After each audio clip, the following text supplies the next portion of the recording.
여러분을 무시하는 사람이 있나요? 아니면 여러분을 무시하던 사람 같지 않은 사람이 있나요? 이런 사람을 만났을 때 여러분은 어떻게 반응하셨나요? 사실 이런 사람은 이 몇 가지 말만으로도 충분히 제압하고 다시는 못 덤비게 할 수 있습니다. 오늘은 여러분과 함께 무시하는 사람을 꼬리내리게 하는 법, 무시하는 사람 한마디로 제압하는 법에 대해 알아보려고 합니다. 첫 번째, 자기 수준만큼 보여라고 말하라. 상대가 당신을 무시하는 말을 던졌을 때 어떤 한마디로 대응할 수 있을까? 자기 수준만큼 보여라는 한마디는 상대의 무시를 곧바로 받아치는 강력한 무기가 될 수 있다. 이 한마디는 상대의 무시가 그들의 수준이 낮아서 잘못 판단한 결과임을 지적하면서 그들이 더 이상 당신을 깎아내릴 수 없게 만든다. 왜냐하면 당신을 깎아내리면 내릴수록 자기 수준이 저급함을 나타내기 때문이다. 그들이 당신을 하찮게 여기며 무심코 던진 말은 결국 그들의 낮은 수준과 편협함을 드러내는 것이다. 이런 방식으로 상대의 무시를 반박하는 것은 감정적으로 반응하지 않으면서도 그들의 공격을 무력화시키는 효과를 가져온다. 실제 사례를 통해 살펴보자. 당신이 친구와 어울리는데 친구는 당신을 모자라다고 비난하고 나 아니면 친구도 없을 사람이라고 계속해서 무시하고 있는 상황을 상상해보라. 그 친구는 끊임없이 너는 진짜 어리버리하다고 말하며 당신을 깔본다. 이런 상황에서 대부분의 사람은 그 친구의 말을 그대로 받아들여 자존감을 잃거나 반대로 감정적으로 대응해 더 큰 문제를 일으킬 수 있다. 그러나 그래? 근데 수준 맞으니까 만나겠지라는 한마디를 던진다면 친구의 무시하는 태도는 더 이상 힘을 발휘하지 못하게 된다. 이 말은 상사의 공격적인 태도를 논리적으로 반박하면서도 스스로의 가치를 지킬 수 있는 길을 열어준다. 또한 이러한 대응은 상대에게 더 이상 당신을 무시할 수 없다는 신호를 준다. 상대가 당신을 깎아내리려 할 때 그들의 말에 반응하지 않고 냉정하고 논리적으로 받아치는 것은 당신이 그들의 공격을 신경 쓰지 않음을 나타낸다. 상대는 더 이상 당신을 조종할 수 없다는 사실을 깨닫게 되고 무시하는 태도는 더 이상 지속되지 않을 것이다. 결국 타인의 무시에 어떻게 반응하느냐는 당신이 그들의 말에 얼마나 영향을 받느냐를 결정짓는다. 무시당하는 상황에서 당신의 자존감과 가치를 스스로 보호하는 것은 매우 중요한 일이다. 상대의 무시가 단순한 편견과 자만에서 비롯된 것임을 인식하고 그들의 말이 당신을 정의하지 않는다는 사실을 명확히 해야 한다. 그냥 네 수준이야라는 식의 한마디는 상대의 공격을 무력화시키면서도 당신의 가치를 지키는 현명한 대응 방식이다. 두 번째, 더 좋은 의견이 있나요? 라고 물어봐라. 상대방의 무시에 대처할 수 있는 또 다른 한마디는 더 좋은 의견이 있나요? 이다. 이 말은 상대에게 그들의 행동을 되돌아보게 만드는 동시에 자신의 능력을 다시 생각해보게 만들고 당신을 쉽게 깎아내릴 수 없다는 점을 상대방에게 분명히 상기시킨다. 이 말은 상대방에게 저를 무시할 자격이 있는지 먼저 생각해 보세요라는 말로 전해진다. 이 한마디는 상대방이 무시를 통해 자신을 우월하게 드러내려는 의도를 일순간에 무력화시키는 역할을 한다. 그들은 당신을 하찮게 대하며 자신을 높이려 하지만 이 말을 듣는 순간 그들이 과연 그런 태도를 가질 자격이 있는지 스스로를 돌아보게 된다. 당신을 무시하는 사람은 대부분 당신보다 뛰어나지 않다. 대부분 자신의 위치를 과대평가하거나 상대를 깔보려는 의도에서 시작되기 때문에 이 말은 그들의 허상을 깨뜨리는 효과가 있다. 예를 들어 동료가 당신의 의견을 깔보며 무시하려 할 때 당신은 더 좋은 의견이 있나요? 라고 대답하면 그 동료는 더 이상 당신을 쉽게 무시할 수 없게 된다. 상대방이 자신의 말과 행동에 대해 반성할 기회를 제공하는 동시에 당신이 그들의 무시를 수동적으로 받아들이지 않는다는 점을 명확히 하게 된다. 이렇게 한마디로 상대의 무시를 반박하는 것은 당신의 자존감을 지키는 동시에 상대가 더 이상 당신을 하찮게 여기지 않도록 경계선을 설정하는 데 도움이 된다. 세 번째, 유머러스하게 응수하라. 당신을 무시하며 쓸데없이 상처 주려는 사람 같지도 않은 사람에게 굳이 화내지도 않고 이들을 못 덤비게 하려면 유머를 사용하는 것이 매우 효과적인 방법이다. 상처 주는 말을 들었을 때 그 말을 진지하게 받아들여서 같이 화를 내며 싸우기보다는 유머로 그 말을 가볍게 흘려보내는 것이 훨씬 더 도움이 될 수 있다. 예를 들어, 너는 진짜 잘하는 게 없구나 라는 말을 들었을 때 너 지금 뭐라 그랬어? 라고 반응하면 상대방과 다툼만 일어날 뿐 나중에 상대방이 다시 또 덤비기 마련이다. 하지만 진짜? 맞아. 오늘은 나도 그렇게 느꼈어라고 가볍게 응수한다면 어떨까?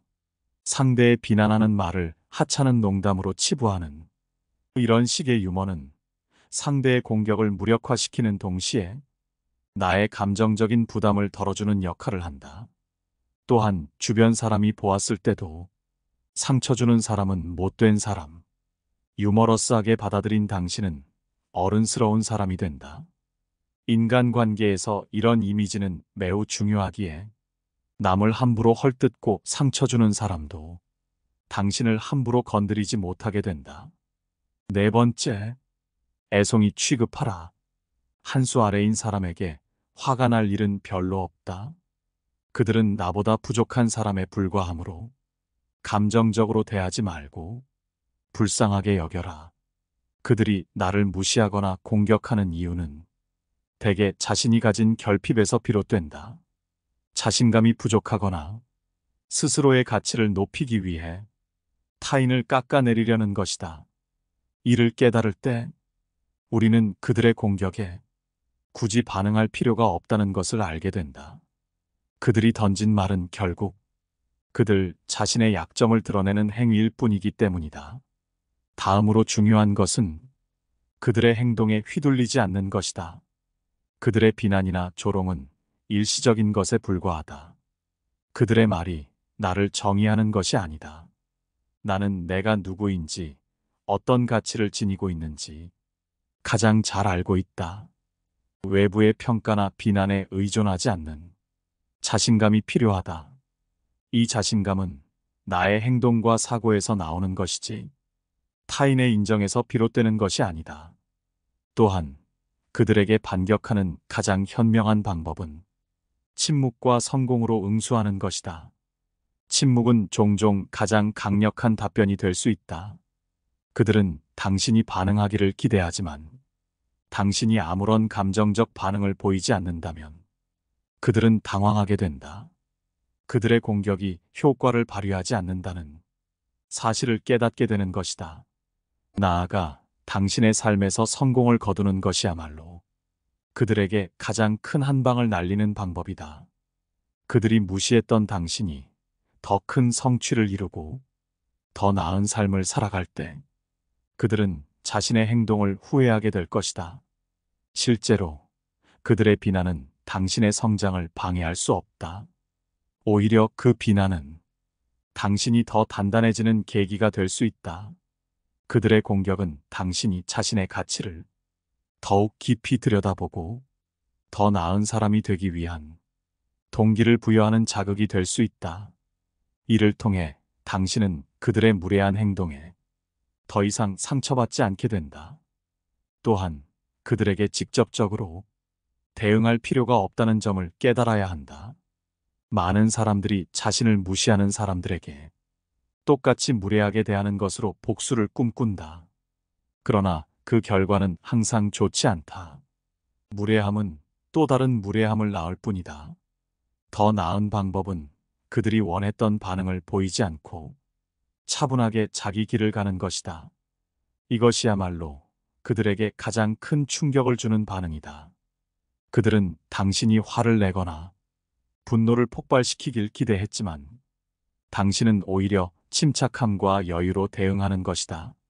이를 통해 당신은 그들의 도발을 무력화시킨다. 다섯 번째, 감정을 빼고 냉정한 태도로 대하라. 누군가가 당신을 무시할 때 공격적으로 반응하는 것은 순간적인 해소감, 통쾌함을 줄 수 있다. 하지만 이는 상대에게도 공격할 구실을 제공할 뿐이다. 공격적인 대응은 결국 불필요한 갈등을 키우고 서로에게 더 큰 상처를 남긴다. 대신 적극적으로 반응하되 감정을 통제하고 냉정함을 유지한다면 이는 매우 효과적으로 상대를 누를 수 있다. 상대방이 당신을 무시하거나 비난할 때 차분하고 논리적으로 자신의 입장을 밝히면 상대는 더 이상 당신을 경시할 수 없게 된다. 왜냐하면 화를 낼 상황에서 화를 내는 사람은 하나도 두렵지 않지만 분명 화를 낼 상황임에도 불구하고 차분한 태도를 보이는 사람은 뭔가 믿는 구석이 있어 보이고 사람을 잘 못 건드렸다는 판단을 하게 만든다. 예를 들어, 당신의 의견은 존중하지만 나도 내 생각을 말할 권리가 있다라는 말은 상대의 무시를 정중하게 거부하면서도 당신의 입장을 분명히 전달하는 방법이다. 이 말은 상대에게 적의를 부추기지 않으면서도 당신을 가볍게 보지 않게 만든다. 또한 상대의 의도를 호의적으로 해석하려는 노력이 필요하다. 혹시 오해가 있었던 것 같은데 좀 더 자세히 이야기해보자라는 한마디는 상황을 갈등으로 끌고 가기보다는 대화를 통해 해결할 수 있도록 길을 열어준다. 이렇게 대응하면 상대는 당신의 성숙한 태도를 느끼고 감정적인 공격을 멈출 가능성이 커진다. 결국 무시나 비난을 받았을 때 공격적인 대응 대신 차분하고 적극적인 태도로 대처하는 것이 가장 현명하다. 상대의 무시를 감정적으로 받아들이기보다는 냉정하게 자신의 입장을 전달하고 대화의 기회를 만드는 것이야말로 진정한 성숙함을 보여주는 길이다. 여섯 번째, 맞는 말로 반박하라. 상대방이 계속해서 당신을 무시하고 결국 당신이 정한 선을 넘는다면 우리는 어쩔 줄 몰라 하며 속상해할 수도 있고 인간관계를 유지하기 위해 참을 수도 있다. 하지만 그러한 도전들을 맞받아쳐야 할 때가 반드시 다가온다. 우리는 준비된 말로 단호하게 맞서야 한다.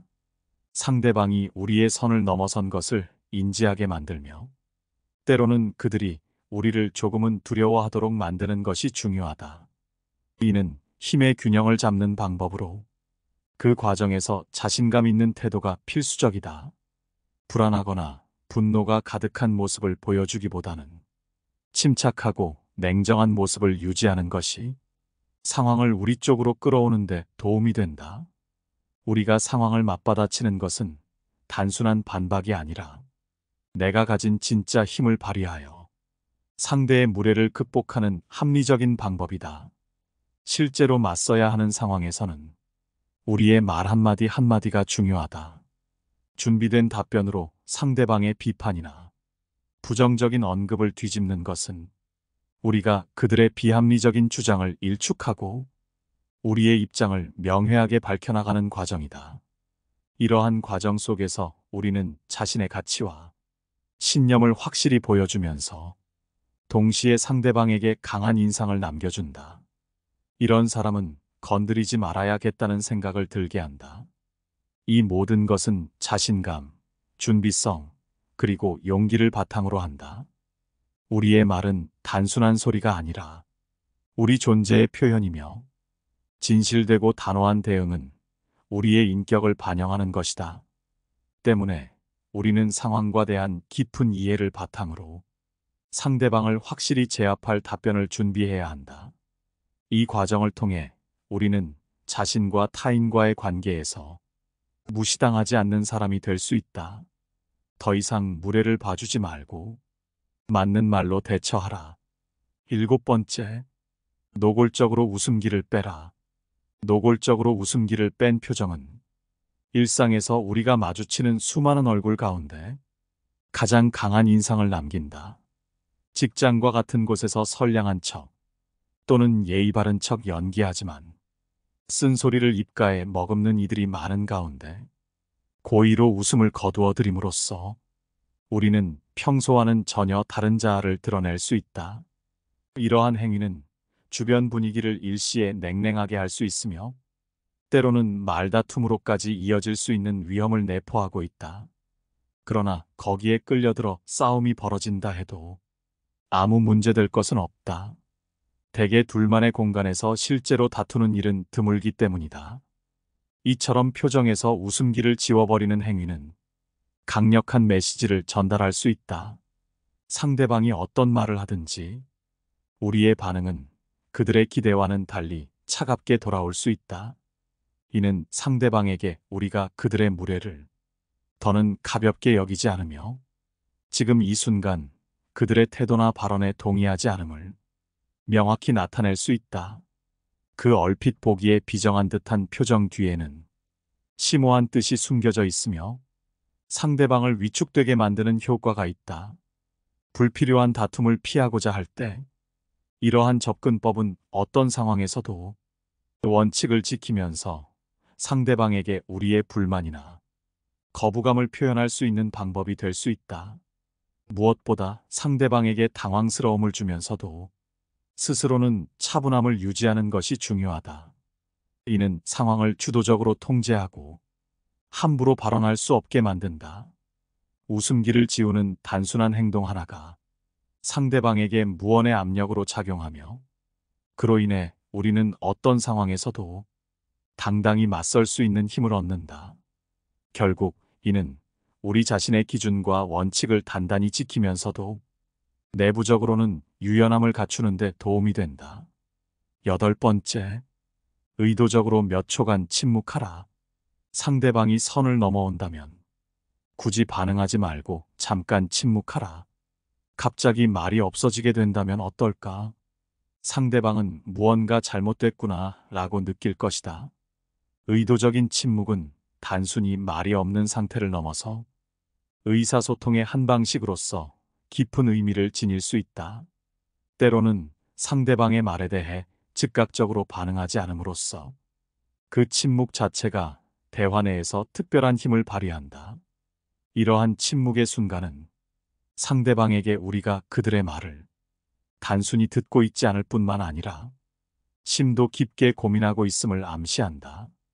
이때 상처를 준 이의 눈을 직시하며 2초에서 3초 사이의 침묵을 유지한 뒤 살짝 웃음을 지어 보이는 것은 그 자체로도 강력한 의사소통 방식이 될 수 있다. 그 후 다른 사람을 바라보며 전혀 다른 화제로 대화를 전환함으로써 우리는 그 상황을 우아하게 지배하게 된다. 이 같은 침묵을 통한 반응은 상대방을 놀라게 만들며 그들로 하여금 그들의 말이나 행동에 대해 다시 한번 생각해 보게 만든다. 주변 사람들 또한 이러한 기류를 감지하게 되고 그 결과 상황이 긍정적으로 변화하는 경우도 있다. 상대방은 이를 통해 우리가 더 이상 그들과의 대화를 원치 않음을 알게 되며 이는 종종 그들로 하여금 우리에 대한 태도를 제고하게 만든다.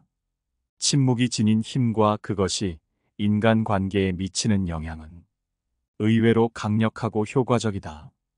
특히 대화의 흐름을 조절하는 수단으로서 침묵의 역할은 아무리 강조해도 지나치지 않다. 우리가 택한 침묵의 방식은 우리가 누구와 대화를 나누는지 그리고 우리 자신이 어떤 상태에 있는지를 반영한다. 때로 침묵은 단지 말을 아끼는 것이 아닌 우리의 감정과 생각을 가장 잘 표현할 수 있는 효과적인 수단이 될 수 있다. 침묵을 통해 우리는 상대를 공경하고 상대의 말을 심사숙고하는 태도를 보이며 동시에 우리의 의견을 분명히 할 준비가 되어 있음을 내비친다. 그렇기에 침묵은 단순한 부재가 아니라 매우 의도적이고 효과적인 소통의 방식이 될 수 있다. 9번째, 상대방에게 끌려다니지 마라. 상처를 주는 말은 듣지 않는다면 가장 좋겠지만 사실 불가능한 일이다. 남을 헐뜯고 상처 주는 사람은 인간관계에서 피할 수 없는 요소다. 우리는 타인의 비판이나 공격적인 언어에 노출될 수밖에 없다. 그럴 때 그 말에 어떻게 반응하느냐에 따라 상황이 달라진다. 어떤 이들은 그 말에 깊이 상처받고 또 다른 이들은 그 상처를 감추기 위해 침묵한다. 그러나 중요한 것은 그 말을 어떻게 받아들이고 나아가 어떻게 대응하는가에 있다. 상처를 주는 말에 무작정 반응하는 것은 결국 그들의 의도대로 끌려가는 행위가 된다. 그렇기에 우리는 신중하고 현명하게 대응해야 한다. 상처를 주는 말을 들었을 때 해야 할 일은 그 말이 상처 주는 말인지, 과연 타당한 비판인지를 냉철하게 판단하는 것이다. 누군가 당신을 비난하거나 헐뜯는 말을 한다면 그 말이 진실에 가까운지, 단순한 감정의 발로인지 판단해야 한다. 예를 들어, 상대방이 당신의 실수를 지적하며 비난했다면 그 말의 핵심을 파악하고 그 실수에 대해 수용할 수 있는 부분을 수용하는 것이 바람직하다. 그러나 그 말이 단순한 악의에서 나온 것이라면 그 말에 반응할 필요는 없다. 그런 말을 감정적으로 받아들이는 순간 당신은 그들이 의도한 대로 상처를 입게 될 뿐이다. 쓰레기 같은 말을 들었다면 갖고 있지 말고 즉시 버려라. 10번째, 그건 내 생각 아니야? 라고 말하라. 너가 답답해서 화가 나 죽겠어. 누군가 나를 비난하면서 분노할 때 굳이 사과하거나 화를 낼 필요 없이 그건 내 생각 아니야? 라고 말하면 상황이 순식간에 정리된다. 상대의 말이 바로 힘을 잃기 때문이다. 소심하다는 말에 발끈해서 소심하지 않다는 것을 설명한다면 어떻게 될까? 굳이 그래야 하는 상황이라면 주저리 그렇게 해도 되겠지만 무례한 의도로 말하는 사람에게 이런 설명은 상대의 의도를 벗어나지 못한다. 암만 설명해도 변명으로 들리고 상대를 이해시키는 것은 거의 불가능하다. 설명으로는 설득은커녕 상대에게 끌려다니는 꼴이 된다. 내 감정과 시간을 낭비하게 된다. 이럴 때 그건 내 생각이지라고 하면 그만이다. 상대의 의견은 그저 상대의 의견일 뿐이다. 상대가 나를 소심하다고 말하면 내가 소심한 사람으로 결정나는 것인가? 다른 사람은 전혀 다르게 생각할 수 있다. 상대의 말에 설명하며 설득하거나 화를 내는 것은 결정권과 주도권을 상대에게 주는 꼴이다. 또 소심하면 어떤가? 나름의 장점도 많다. 괜히 상대 말에 휘둘릴 필요 없다. 상대방의 생각일 뿐이라고 생각하면 그 비난은 허공에 흩뿌려져 사라진다. 너는 너무 신경질적이야. 너는 실패했어. 이건 상식이야 라는 말에 그건 그냥 내 생각이잖아 라는 대답은 선 넘는 사람으로부터 오는 영향을 한순간에 물거품으로 만든다. 심지어 너나 잘해라는 의미도 내포하고 있다. 자기 의견을 밀어붙이려는 사람에게 자신을 이해시키려고 애쓰고 부인하느라 귀찮고 번거로움을 느꼈다면 이렇게 말하는 것만으로도 상대의 공격력을 무력화하고 상대를 제압하는 효과가 있을 것이다. 타인의 시선으로부터 자유로워지고 자신감을 높이는 효과도 있다. 자신을 방어하고자 하는 본능적인 반응은 인간의 자연스러운 성격인 것이다. 그러나 모든 비난에 일일이 대응하고 설명하려 들면 결국 자신을 더 깊은 혼란 속으로 빠뜨릴 뿐이다. 우리의 에너지를 소모시키고 타인의 의견에 휘둘리는 결과를 초래할 뿐이다. 이럴 때 그건 내 생각일 뿐이야 라는 말은 단순하면서도 강력한 방패가 된다. 이 말은 상대의 의견이 절대적이지 않음을 상기시키고 자신의 가치를 다시 한번 확인하게 한다. 이로 인해 우리는 상대의 부정적인 말에 휘둘리지 않고 자신의 길을 당당히 걸어갈 수 있다. 타인의 의견은 그저 타인의 의견일 뿐, 우리의 삶을 결정짓는 기준이 될 수 없다. 이러한 태도는 우리의 자존감을 지키고 스스로를 더욱 강하게 만드는 밑거름이 된다. 무시하는 사람을 꼬리내리게 하는 법. 무시하는 사람 한마디로 제압하는 법에 대해 알아봤습니다. 오늘 함께 알아본 지혜가 어떠셨나요? 여러분의 솔직한 의견을 기다리며 영상은 이만 마치도록 하겠습니다. 시청해 주셔서 감사드립니다. 깨달음의 광